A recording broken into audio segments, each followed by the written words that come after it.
Okay. I have shot this over so many times. Welcome back, ladies and gentlemen, to another video. Sending out a lot of love. This is actually just part 2 to the part 1 of me watching Bricky explain every faction. So I went back and looked at the footage, and all I had was 14 minutes left. So I said, hey, that's under the 20-minute threshold, so I'll just upload it together. If Bricky, if you're watching this, you want me to take it down, I'll take it down. I do not mind. But yeah, a shout out to the Warhammer 40k people once again. If you want to see me upload part 2 to this, just let me know and I'll get to editing it. Or maybe I'll edit. Well, I was going to edit it and maybe keep it on the side. But yeah, if you guys want to see me react to part 2, I'll upload those parts also. And yeah, this is pretty much the rest of the 14 minutes I had recorded. I think at some points I may just be kind of sitting and focused and watching, and I was going to try to cut those parts out. But actually, you know what? I may still cut them out. I felt like in the first one when I edited it, it wouldn't make that much sense. And at least if I don't cut out too much, there will be context behind what parts I'm watching. But I don't know. This was kind of a new thing for me because it's kind of easier to cut down the critical. I mean, Critical Role, I was literally cutting down 4 hours. So I don't know how I made that enjoyable, but I'm glad people found that enjoyable. So the same thing here. The test I'm just going to do here is I'm going to leave the 14 minutes unedited, even though I just said I would cut it. Listen, just enjoy the video. I'm just doing so much that I don't even know anymore. My brain cells are all over the place. Enjoy. Peace. Universe, to be honest with me. Be honest with me. And to be honest with you, when the fuck do you even get time to eat or sleep? For their entire purpose in life. And you sleep when you're dead. Are they terrifying? These custodians put Space Marines to shame. If you liked your super soldiers, it's your super mega soldiers. One of these men can take on probably 3 Space Marines and most likely win. Oh my gosh. Custodians as well, like the Solar Watch, or there's also one of my personal favorite, the Aquilon Shield. The Aquilon Shield go out to seemingly unimportant individuals and protect them because they believe that they are going to be doing something very important in their lives. For instance, let's say a regular guardsman gets the protection of this giant 8.5-foot tall golden god because that guardsman will end up becoming a general one day or something of that nature. The custodians work in mysterious ways and are almost always outnumbered but never outmatched. These people are pretty horrifying, both on the tabletop as well as in the lore. There are very few of them, however, and there's actually an extremely small amount of them. But that's kind of the point. There's only so many of these people that can have war gear this strong, weapons this powerful, and training this good. And the custodians have all 3 of it. For 100 years, I stood my watch amidst the somber shadows of the Sanctum Imperialis. I was still as a statue, but always ready, always attuned to dangers unseen. Days, months, years passed by in a frenzied blur beyond those walls, yet within, little moved and nothing changed. For 100 years, I did not but wait, yet had any threat appeared, I would have struck it down in a heartbeat. For 100 years, I stood my watch, and as it ends, I can tell you this: patience is a weapon. The custodians are the top dogs of the Imperium, and they hurt just that same way. Though I do want to discuss a little bit about the Sisters of Silence before we get out of here, because the Sisters of Silence I also have a few of, and they're really fun, but they don't get enough attention. These kind of bald plume ladies are a whole group of pariahs, or also known as blanks. We'll be referring to them as blanks from now on. So as every mind is somewhat connected to the warp, these blanks are a genetic mutation that has it suppressed heavily. Because of that mind suppression, normal people feel this weird, like, uncomfortable nature when around them. When a Sister of Silence walks past them, you feel ill. You feel just uncomfortable and strange. So most of them don't actually live past childhood, because once they are birthed, they're, well, you know, killed or something at a very young age because they just emit a horrifying aura. These ladies, however, are guardians of the throne as well for more psychic threats. See, none of the custodians are psychers, so they have a difficult time dealing with major demons and other kinds of psychic phenomena. These sisters are extremely specialized in it, all of them taking a vow of silence as they don't speak, hence the term Sisters of Silence, but they communicate through hand gestures and things of that nature. But if there's a demon issue, if there's any kind of warp-based problem, the sisters are extremely adept at dealing with them thanks to their blank gene. They normally work a lot of time with the custodians because they have to deal with both kinds of threats, but they're not represented that way on the tabletop. In fact, they only have like 1 real model for them, which is very unfortunate. I hope they'll get something new soon because I think they should really be working together as it is that way in the lore, but hopefully we'll get there soon. But if we're talking about blanks, let's talk assassins. My precious power ring, gone forever. It's been a long video. We're about to round it out. We got this and one more human thing, and then we're done. The assassins, though, the Officio Assassinorum, oh boy, these people are deadly. And yeah. Assassins, they should be, but they seem cool as shit.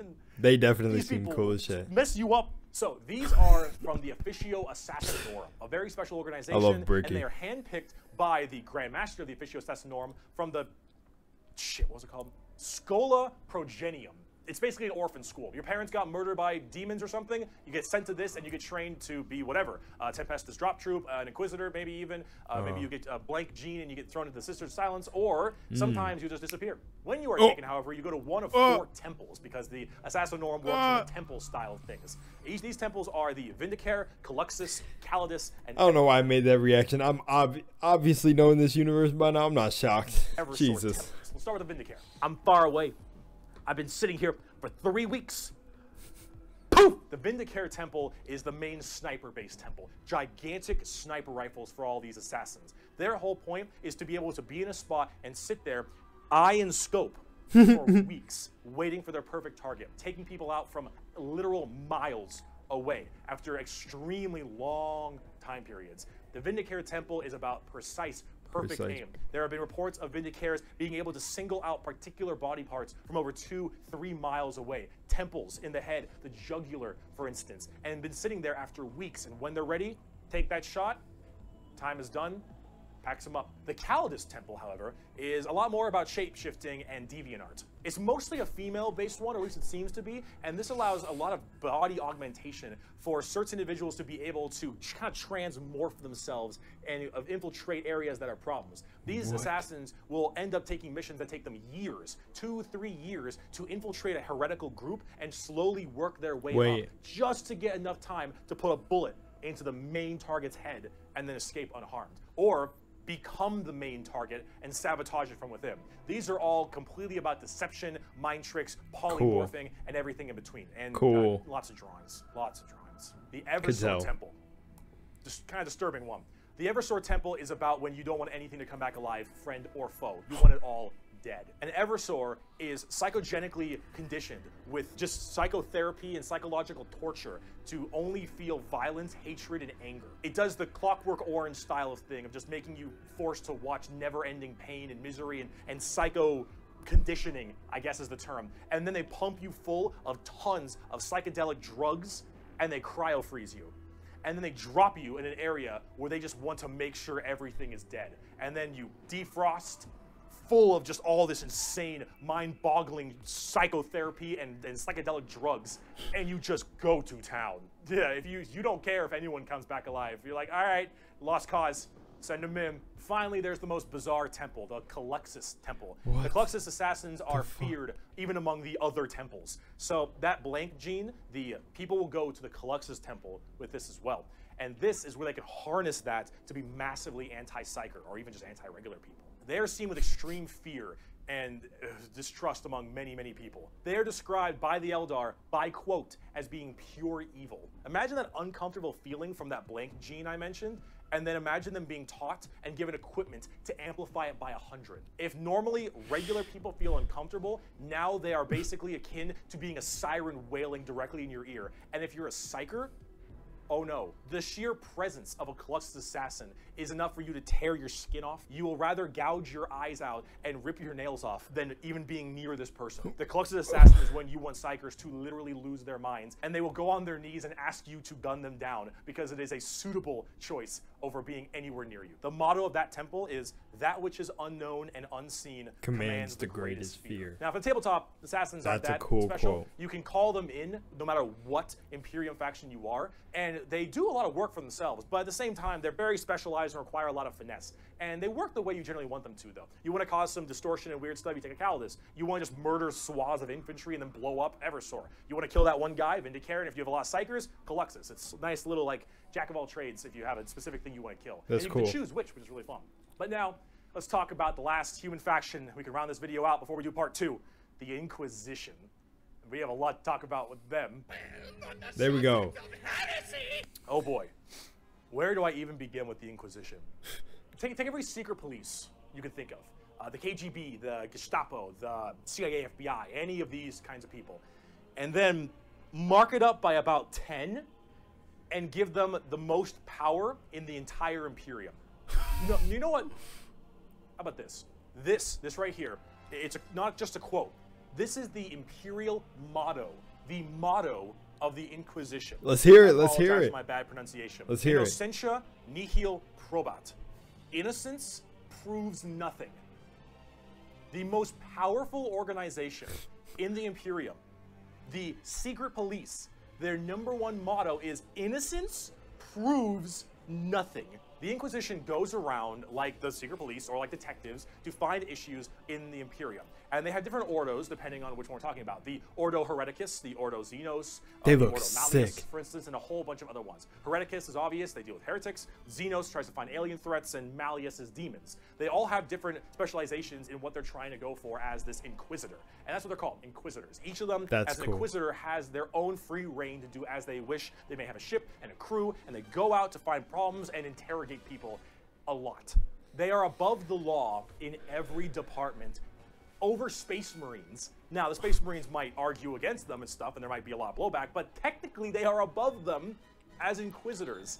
They are looking to investigate and figure out coups and cults and demonic incursions. I like this. Possible Xenos issues like gene stealers or a new threat coming into an think area. for sure. They're about learning that stuff and actually doing technical work. And memes aside, they're pretty good at it. The Inquisition having all of this power does make them a little bit power hungry and frantic sometimes. And yes, it is still a bad thing, but most of them are pretty good at their job. And they spend a lot of time being very diligent to make sure that all of these leads they follow are proper and correct. They're basically space detectives with just enormous power and sometimes a bit of a power complex. And we haven't even talked about Exterminatus yet. Exterminatus. Exterminatus is deeming a planet unfit to be saved. I deem that this planet is demon infested and taking it back will cost too many resources and is not worth it. I have now committed Exterminatus on this planet. I will now sign the death warrant of an entire Imperium planet as it is unfit to take and better to be destroyed than allow the enemy to hold it. This can mean saturation bombardments, this can mean cracking the planet's core and breaking it apart. Doesn't matter, render this planet inhospitable to all life. Yes, the innocence proves nothing people are the only people who can choose this planet must die in its entirety. Yeah, you're playing the villain. Now, it is memed a lot, but most Inquisitors are very rare to do Exterminatus. Exterminatus is a very crazy thing. There's only so many worlds that you don't want to destroy all of them. Now, naturally, with the memes aside, there are some people who are a little bit rough on this one. But most Inquisitors generally don't like to do Exterminatus a ton, but it is an option they have.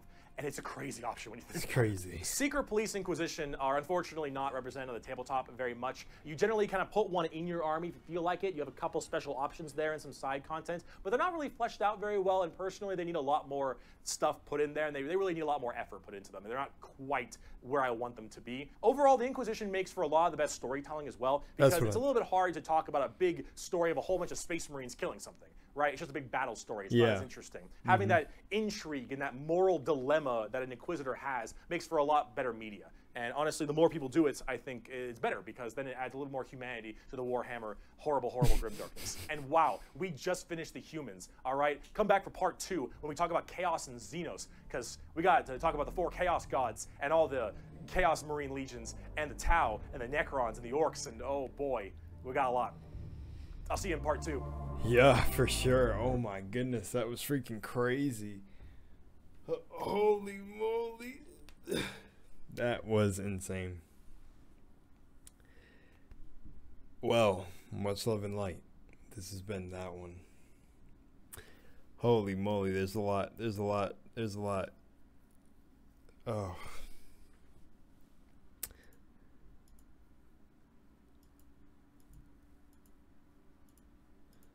Where am I at?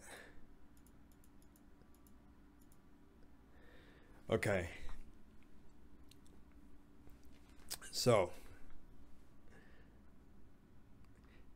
what I'll say is, so the Space Marines, okay.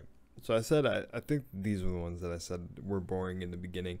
So these like off sections are technically still Space Marines or something like that. All right, I'm trying to like, I'll come back to it, but damn, now I kind of have to take back that they're boring if the Grey Knights and everything are apart. Holy moly.